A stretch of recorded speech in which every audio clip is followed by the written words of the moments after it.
প্রিয় দর্শক, আপনাদের সবাইকে আমন্ত্রণ জানাচ্ছি এনটিভির স্বাস্থ্য বিষয়ক নিয়মিত আয়োজন স্বাস্থ্য প্রতিদিন অনুষ্ঠানে। আপনাদের সাথে আছি আমি ডাক্তার সাদিয়া ফাতেমা কবির। দর্শক, আমরা যে বিষয়টি নিয়ে আলোচনা করব তা হলো আর্থ্রোস্কোপিক সার্জারি। এ বিষয়ে আলোচনা করার জন্য আমাদের মাঝে উপস্থিত আছেন এ বিষয়েরই একজন বিশেষজ্ঞ চিকিৎসক। চলুন পরিচিত হই আমাদের আজকের অতিথির সাথে। ডাক্তার ওয়াকিল আহমেদ 1969 সালের জানুয়ারিতে চট্টগ্রাম জেলায় জন্মগ্রহণ করেন।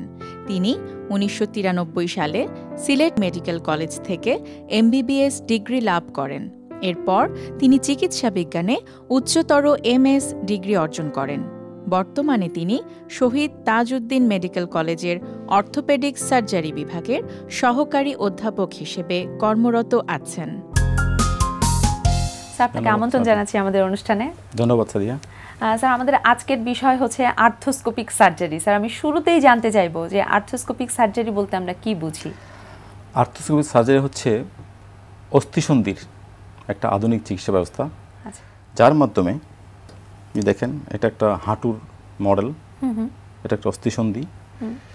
এর ভিতরে সামনে এবং পিছনে তার লিগামেন্ট রয়েছে। ভিতরে চন্দ্রাকৃতির কিছু মিনিসকাস বা তরুণাস্থি রয়েছে, বাইরে কিছু লিগামেন্ট রয়েছে। তো কোনো কারণে যদি ভিতরের লিগামেন্ট ইনজুরি হয়ে যায় কিংবা মিনিসকাস কিংবা এই তরুণাস্থি ইনজুরি হয়ে আঘাতপ্রাপ্ত হয়, তখন বড় করে না কেটে শুধুমাত্র ছিদ্রের মাধ্যমে একটা কি হোল সার্জারির মাধ্যমে এই চিকিৎসা করা যায়। এটা একটা অস্থিসন্ধির সর্বাধুনিক চিকিৎসা পদ্ধতি, endoscopic surgery of the joint. আচ্ছা স্যার, এক্ষেত্রে কি মানে যেহেতু আপনি বলছেন যে সর্বাধুনিক একটি পদ্ধতি, তো স্যার আমি একটু জানতে চাইবো যে আসলে কোন, আপনি তো বলে দিলেন যে এই ইনজুরিগুলোর কারণে হতে পারে, কিন্তু সার্বিকভাবে যদি জানতে চাই যে আসলে কোন কোন ক্ষেত্রে আর্থ্রোস্কোপিক সার্জারি করা হচ্ছে? আর্থ্রোস্কোপিক সার্জারি বিশেষত এই জয়েন্টের রোগ নির্ণয়ের ক্ষেত্রে ব্যবহার হয়। যে ভিতরে কি কোনো সময় এমন দেখা যায় যে আমরা বাইরে থেকে বুঝতে পারতেছি না যে কী কারণে তার সমস্যা হচ্ছে, কী কারণে তার ব্যথা হচ্ছে, আমাদের বুঝতে অসুবিধা হচ্ছে, তখন আমরা এন্ডোস্কোপির মাধ্যমে কিউ হোল করে ভিতরে টেলিস্কোপ এবং ক্যামেরা ঢুকিয়ে দিয়ে আমরা মনিটরের মাধ্যমে দেখতে পাই তার কোথায় কোথায় সমস্যা আছে। হোল জয়েন্ট আমরা সার্ভে করে দেখি এর ভিতরে কী সমস্যা আছে। এটা হচ্ছে একটা ডায়াগনস্টিক অথবা রোগ নির্ণয়ের জন্য পরীক্ষা। আর থেরাপিউটিক অথবা চিকিৎসার জন্য আমরা এটা ইউজ করে থাকি এবং এটা ব্যাপকভাবে ইউজ হয়। বিশেষ করে বাংলাদেশে আমরা হাঁটুর বিভিন্ন লিগামেন্ট বা রক রিকনস্ট্রাকশন বা তৈরি করার জন্য আমরা করে থাকি। যেমন সামনে যে ক্রুশিয়াল লিগামেন্ট বা পিছনে যে ক্রুশিয়াল লিগামেন্ট, এগুলো আমরা এন্ডোস্কোপির মাধ্যমে, এই আর্থ্রোস্কোপিক সার্জারির মাধ্যমে নতুন করে রিকনস্ট্রাকশন করে নতুন করে তৈরি করে দিতে পারি। আচ্ছা, এটা কি স্যার শুধুমাত্র এই দুটি লিগামেন্টের ক্ষেত্রেই? না, এছাড়া মিনিসকাস যে অর্ধচন্দ্রাকৃতির যে তরুণাস্থি, ওগুলোতে যদি কোনো ইনজুরি হয়ে থাকে সেগুলো রিপেয়ার করার ক্ষেত্রে কিংবা সেগুলো কিছু অংশ কেটে ফেলে দিয়ে এটা আমরা ইউজ করতে পারি। এর বাইরে হাঁটুতে অনেক সময় গোটা তৈরি হয়, লুজ বডি তৈরি হলে ওই লুজ বডি আমরা জাস্ট ছিদ্র করে এন্ডোস্কোপি দিয়ে এটা বের করে নিয়ে আসতে পারি। এর বাইরে এই যে পাটি, হাঁটুর যে পাটি ঘন ঘন সরে যাওয়া এক ধরনের রোগ আছে, হ্যাবিচুয়াল ডিসলোকেশন বলে। এই ঘন ঘন সরে যাওয়ার এই রোগেরও চিকিৎসা করা যেতে পারে। এর বাইরে পাতজনিত কারণে যদি কোনো ক্ষয় হয়ে থাকে ভিতরে একটা নির্দিষ্ট স্টেজ পর্যন্ত, আর্লি থেকে মিডল স্টেজ বা মডারেট স্টেজ, সেই ক্ষেত্রে আমরা মাইক্রো পাংচার, মাইক্রো ফ্র্যাকচার পদ্ধতি একটা করে এর চিকিৎসা করতে পারি। তো অনেক ধরনের ইউজ হয় এই আর্থ্রোস্কোপিক সার্জারি জয়েন্টের রোগের ক্ষেত্রে। আচ্ছা স্যার, আপনি লিগামেন্টের কথা যেহেতু বললেন, প্রসঙ্গক্রমে একটু জানতে চাইবো যে লিগামেন্টের ইনজুরির কথা বলছেন। স্যার, লিগামেন্টের ইনজুরি আসলে কেন হচ্ছে বা লিগামেন্টের ইনজুরির ক্ষেত্রে আপনারা কি কি করছেন বর্তমানে? ইনজুরি হচ্ছে মেইনলি স্পোর্টস ইনজুরি বা খেলাধুলাজনিত কারণে সবচেয়ে বেশি হয়ে থাকে। এছাড়া আঘাতজনিত অথবা দুর্ঘটনাজনিত কারণে হতে পারে। আর এর বাইরে কিছু কিছু ক্ষেত্রে উপর থেকে পড়ে গেলে যারা অ্যাথলেটস, যারা প্লেয়ার, যারা অভিনয় করে অথবা ড্যান্স নাচের সময় অনেক সময় মোচড় খেয়ে এই লিগামেন্ট ইনজুরি হতে পারে। সবচেয়ে বেশি আমরা পাই স্পোর্টস ইনজুরি অথবা খেলাধুলাজনিত কারণে। আচ্ছা স্যার, এই তো গেল লিগামেন্ট ইনজুরি নিয়ে কথা বলছেন আপনি। স্যার, একটু জানতে চাইবো যে আর্থ্রোস্কোপিক সার্জারি যে বলছেন যে এন্ডোস্কোপির মাধ্যমে খুব কম কাটার মাধ্যমে আপনারা এটা করছেন, তো স্যার এই ক্ষেত্রে রোগী কি কি সুবিধাগুলো পাচ্ছে? সুবিধা হচ্ছে অনেক বেশি না কাটার কারণে, কি হোল সার্জারির কারণে তার অপারেশন পরবর্তী যে পার্শ্ব প্রতিক্রিয়া যেমন ইনফেকশন, হ্যাঁ, বা হাসপাতালে বেশি দিন থাকা, এগুলো হচ্ছে না। মানে জটিলতাগুলো অনেক কম হচ্ছে, হাসপাতালে রোগী কম থাকতে হচ্ছে, যার ফলে হাসপাতালে বিল কম আসতেছে। এবং হাঁটুর যে জটিলতা, বিশেষ করে যে হাঁটু স্টিফ হয়ে যাওয়া, জ্যাম হয়ে যাওয়া, এই জিনিসগুলো কম হচ্ছে, ইনফেকশনের পরিমাণ কম হচ্ছে, অনেক রকমের সুবিধা আছে। এবং এর বাইরে হাঁটুর ভিতরে সমস্ত জয়েন্টের এরিয়াটাকে সার্ভে করা একমাত্র এই পদ্ধতিতে সম্ভব। ইভেন ওপেন করে কেটেও এটা সম্ভব হয় না। আচ্ছা, এই যে আপনি যে বলেন যে ডায়াগনস্টিক পারপাসে যে আর্থ্রোস্কোপিক সার্জারি যে অংশটুকু ব্যবহার হচ্ছে, স্যার একটু জানতে চাইবো যে আপনি যে বলছেন যে এই সার্জারির কথা, এতক্ষণ তো শুনলাম যে সার্জারি কেন করা হয় বা কারণগুলো শুনলাম, এখন স্যার একটু জানতে চাইবো যে কোন কোন ক্ষেত্রে আর্থ্রোস্কোপিক সার্জারি করা যাবে না। একটা কমন বিষয় সেটা হচ্ছে যে জয়েন্টের ভিতরে বা শরীরের আশেপাশে কোনো জায়গায় যদি কোনো ইনফেকশন থাকে তাহলে ওই অপারেশন না করাই ভালো, কারণ সেই ক্ষেত্রে ওই ইনফেকশন শরীরের অন্য জায়গায় থাকলেও অনেক সময় ভিতরে জয়েন্টের ভিতরে চলে আসতে পারে। সেই ক্ষেত্রে সেপটিক বা আর্থ্রাইটিস অথবা ইনফেকশনের কারণে অনেক সময় জয়েন্ট নষ্ট হয়ে যেতে পারে। তো এই বিষয়গুলো খুব খেয়াল রাখতে হবে। আর যদি নার্ভের কোনো ইনজুরি থাকে, অনেক সময় আমরা এটাকে বলি যে রিলেটিভ কন্ট্রাইন্ডিকেশন, সেই ক্ষেত্রে নার্ভের বিষয়টা ঠিক করে তারপরে এটাই অপারেশন করে থাকি। আচ্ছা স্যার, আর্থ্রোস্কোপিক সার্জারি যেহেতু আপনি বলেছেন যে সর্বাধুনিক এবং বিশ্বমানের একটি ব্যবস্থা, বাংলাদেশে এর প্রেক্ষাপট কেমন? বাংলাদেশে হাঁটুর যে আর্থ্রোস্কোপিক সার্জারি এটা ব্যাপকভাবে হচ্ছে, বলতে গেলে বেশ ভালোভাবে হচ্ছে, এবং এটার রেজাল্ট আমরা খুব ভালো পাচ্ছি। বিশেষ করে খেলোয়াড়দের মধ্যে ফুটবল প্লেয়ার, ক্রিকেট প্লেয়ার, সেনাবাহিনী, বিজিবির সদস্য, পুলিশ, এদের মধ্যে আমরা খুব বেশি পেয়ে থাকি এবং এইসব ক্ষেত্রে আমরা খুব সফলভাবে এই চিকিৎসা করে যাচ্ছি। শোল্ডার জয়েন্ট অথবা কাঁধের যে জয়েন্ট আছে, এরও কিছু চিকিৎসা বাংলাদেশে শুরু হয়েছে, তবে এটা সর্বপরিসরে। অন্যান্য জয়েন্টগুলোতে আমরা শীঘ্রই শুরু করব এরকম আশা রাখছি। আচ্ছা স্যার, আর্থ্রোস্কোপিক সার্জারি আসলে আপনি যেহেতু এতক্ষণ আমাদের বলে দিয়েছেন যে হাঁটু এবং শোল্ডার জয়েন্টে করা যাচ্ছে, এছাড়া কোথায় কোথায় এই সার্জারি করা সম্ভব?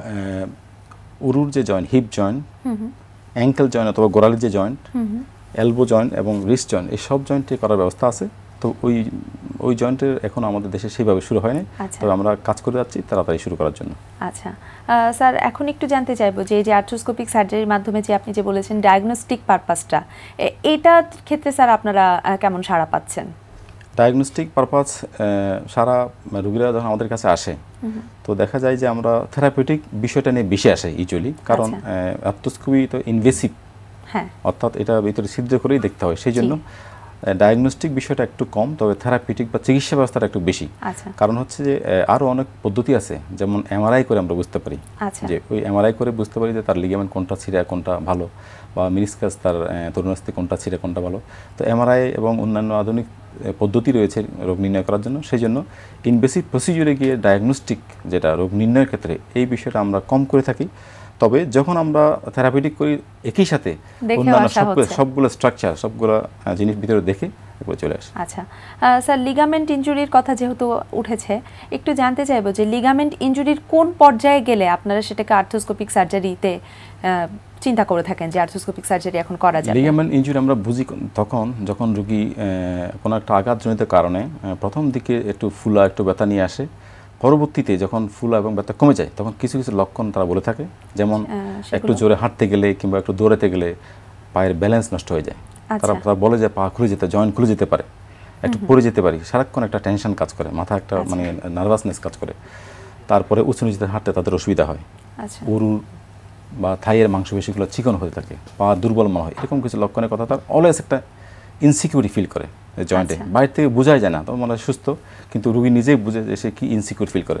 ওইরকম যদি ইনসিকিউর ফিলিং হয়, অলওয়েজ গিভিং ওয়ে যেটাকে বলা হয়, পড়ে যাওয়ার সম্ভাবনা থাকে, তখন আমরা সিদ্ধান্ত নিই তার এন্ডোস্কোপি সার্জারি অথবা আর্থ্রোস্কোপি সার্জারি করা দরকার এই জয়েন্ট। আচ্ছা স্যার, এই সার্জারির ক্ষেত্রে বাংলাদেশে যেহেতু এখন হচ্ছে আপনি বলছেন, সেই ক্ষেত্রে স্যার এই ক্ষেত্রে কি খুব বেশি ব্যয়বহুল কি?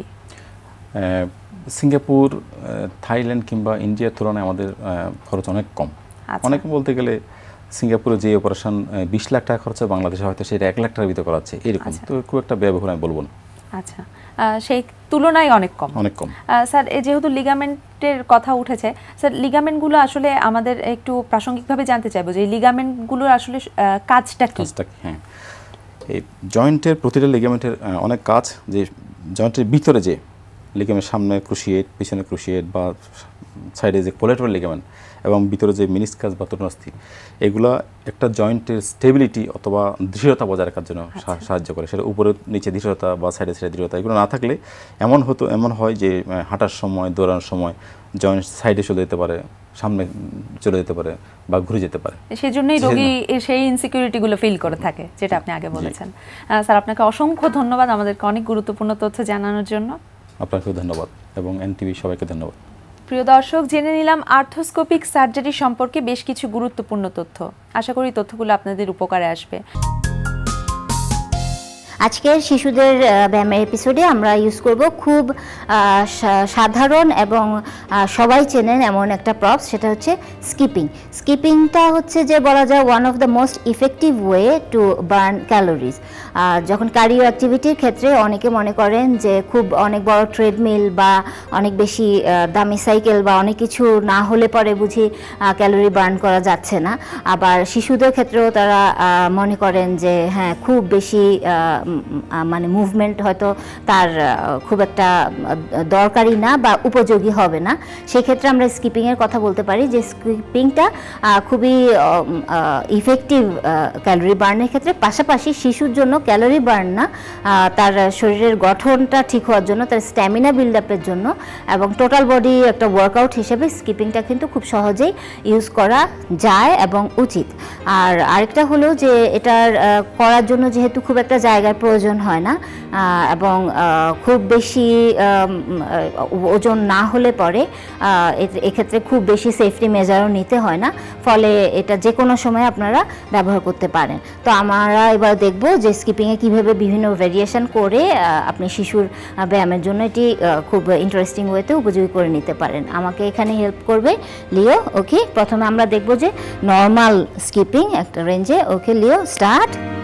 ফাইন, আমরা ডাবল পায়ে দেখছি, খুব হালকা মুভমেন্টটা যেন হয়, খুব টোয়ের উপরে থাকে, পায়ের আঙ্গুলের উপরে থাকে, গোড়ালিটা না পড়ে, খুব ধুপ ধুপ করে থেমে থেমে না হয়, একটা রিদমের সাথে হয়। Yes, and good, and fine, stop, good. হ্যাঁ, তো যখন তুমি করছিলে তখন কি তোমার গোড়ালিতে পায়ে খুব ব্যথা হচ্ছিল বা হাঁটুতে ব্যথা লাগছিল? না, যেটা হচ্ছে যে অনেকে ভুল করে স্কিপিংটা করে, যে ঠিক মতো অভ্যাসটা না করেই খুব জোরে জোরে ফেলেন এবং গোড়ালিতে প্রেশারটা দেন, বা দেখা যাচ্ছে যে একবার করছেন আবার থামছেন আবার করছেন। হ্যাঁ, রিদমের সাথে জিনিসটা করা লাগবে এবং আঙ্গুলের উপরে থাকতে হবে, পুরোটা গোড়ালি সহ না ফেলে।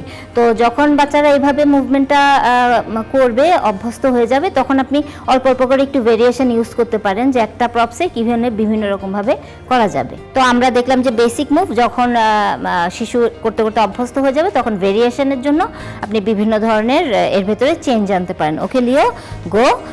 সিঙ্গেল লেগ, প্রথমে ডাবল লেগে, then I'll change. Okay fine, then yes, single leg and then again change, double leg and then again single leg, অন্য পায়ে আবার, good, and then again double leg. Okay okay, nice. তো আমরা যেটা দেখলাম যে যখন দু পায়ে করছে তখন কিন্তু এক ধরনের ওয়ার্কআউটটা হয়, আর যখন এক পায়ের উপর যাচ্ছে তখন কিন্তু পুরো শরীরের ভরটা এক পায়ের উপরে যাচ্ছে, তখন ব্যালেন্সটা আরও বেশি দরকার হয়। এবং যখন আপনি রোপ ইউজ করছেন তখন রোপের সাথে আপনার কম্বিনেশনটা, রিদমটা যদি না থাকে, তখন দেখা যাবে যে রোপটা বারবারই হয়তো পায়ে আটকে যাচ্ছে। তখন অবশ্য খুব অধৈর্য হলে হবে না, শুরুতে এটা হতে পারে, আস্তে আস্তে ঠিক হয়ে যাবে এবং আস্তে আস্তে শরীরের ভেতর রিদমটাও চলে আসবে। তো এটা খুব ভালো একটা ব্যায়াম। আপনারা যদি ওবেজ থাকে শিশু, শুধু খেয়াল করতে হবে যাদের হাঁটুর খুব সমস্যা আছে তাদেরকে একটু খেয়াল করে স্টেপ বাই স্টেপ করতে হবে। আর যারা অনেক বেশি ওভারওয়েট তাদেরও দেখা যাবে যে অন স্পট কিছু মুভ করে শরীর ওয়ার্ম আপ হলে পরে স্কিপিংটাকেও ওয়ার্ম আপ হিসেবে আপনি ইউজ করতে পারেন, বাট যদি আপনার পূর্ব অভ্যাস থাকে। আর তা নইলে অন্য কয়েকটি ফ্রি হ্যান্ড অভ্যাস করে তারপর আপনি স্কিপিংটা অ্যাড করতে পারেন। প্রিয় দর্শক, একজন শিশুর যথাযথ পুষ্টি নিশ্চিত করতে প্রয়োজন একটি সম্পূর্ণ এবং পূর্ণাঙ্গ খাদ্য তালিকা, এবং সেটি কেমন হওয়া উচিত চলুন সে বিষয়ে জেনে নিই একজন পুষ্টিবিদের কাছ থেকে। জন্ম থেকে মৃত্যু পর্যন্ত যে শব্দটি আমাদের জীবনের সাথে ওতপ্রোতভাবে জড়িত, তাই হলো পুষ্টি। এই পুষ্টি ছাড়া প্রতিনিয়ত কোনো একটি সময় আমরা কিন্তু চলতে পারবো না। জন্ম থেকে মৃত্যুর আগ পর্যন্ত পুষ্টি ছাড়া একজন মানুষ চলতেই পারবে না। আর সর্বদা পুষ্টির কথা যদি বলে থাকি তাহলে সর্বোৎকৃষ্ট পুষ্টি হলো দুধ। দুধ বা দুধ জাতীয় জিনিস আমাদের জন্ম থেকে মৃত্যুর আগ পর্যন্ত খুব স্বাভাবিকভাবে পুষ্টি চাহিদা পূরণ করতে পারে, কিন্তু আমাদের না জানার কারণে আমরা জীবন থেকে এই অধ্যায়টিকে বাদ দিয়ে রেখেছি। হ্যাঁ, জন্মের পরবর্তী সময় তো মায়ের দুধ ছাড়া একজন শিশুর বৃদ্ধি আমরা চিন্তাই করতে পারি না, কিন্তু শুধু কি তাই, জন্মের পরবর্তী সময় থেকে নিয়ে প্রতিটা ধাপে ধাপে কিন্তু দুধের চাহিদা আমাদের থাকবে। বাড়ন্ত শিশুর যেমন দরকার, টিনেজদের যেমন তাদের যেমন দরকার, তেমনি বয়স্ক যারা আমরা 30 থেকে 40-এর ভেতরে বয়স যাদের, প্রত্যেকের জন্যই কিন্তু দুধের কথা স্বীকার করতেই হবে। প্রত্যেকের পুষ্টি চাহিদা পূরণ করতে হলে এই দুধের কোনো বিকল্প নেই। কিন্তু আমরা কেন জানি না এই একটি অতি পরিচিত এবং নিউট্রিশনে পরিপূর্ণ একটি খাবারকে সবসময় খাদ্য তালিকা থেকে বাদ দিয়ে থাকি। এবং আগে একটা সময় ছিল যখন আমরা প্রতিদিন পরিবারের সাথে একসাথে বসে দুধের খাওয়ার একটা আলাদা সময়ও ছিল, যেখানে দাদা দাদি মা বাবা প্রত্যেকে বসে দুধ বা দুধের তৈরি একটা খাবার না খেলেই যেন নয়। এখন কিন্তু আর সেরকমটি দেখা যায় না। আমাদের শিশুরা এখন অন্যান্য অনেক খাবারে অভ্যস্ত হয়ে গেছে।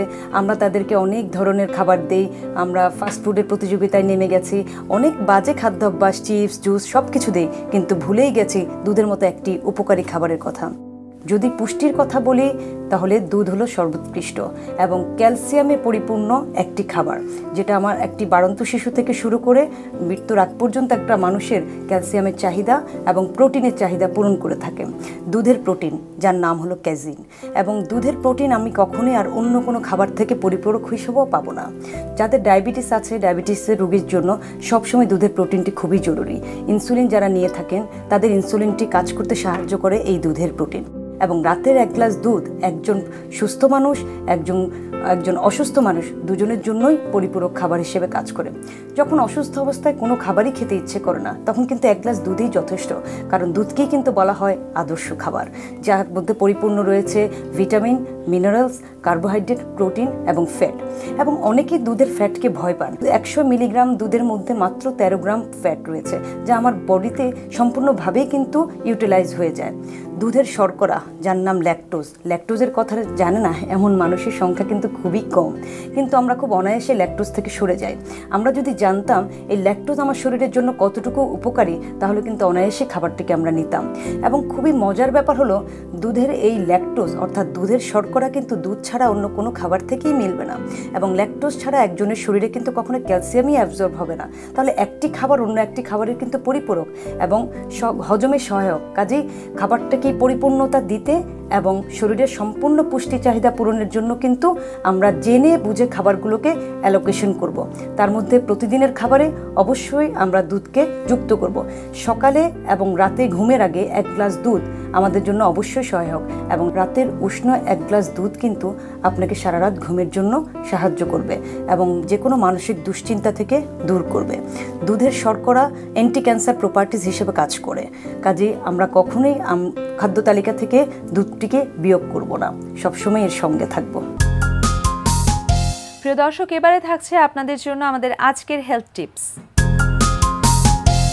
ডায়াবেটিস নির্ণয়ের পরীক্ষা করার উত্তম সময় হলো সকালবেলা খালি পেটে ও নাস্তার 2 ঘন্টা পর। সন্দেহ হলে এই 2 সময়ে পরীক্ষা করুন।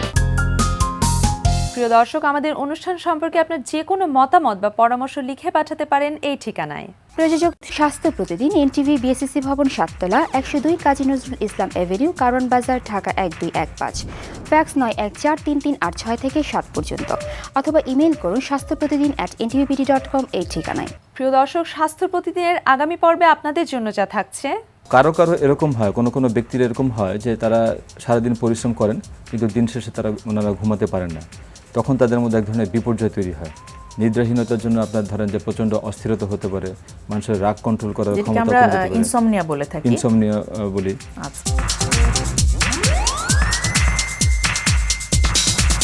প্রিয় দর্শক, বিশ্বের যে কোনো প্রান্ত থেকে যে কোনো সময় আপনার প্রিয় স্বাস্থ্য প্রতিদিন অনুষ্ঠান দেখতে ভিজিট করুন আমাদের পূর্ণাঙ্গ ওয়েব পোর্টাল www.ntvbd.com। দর্শক, আজ এ পর্যন্তই। সবাই ভালো থাকুন, সুস্থ থাকুন, আমাদের সাথেই থাকুন।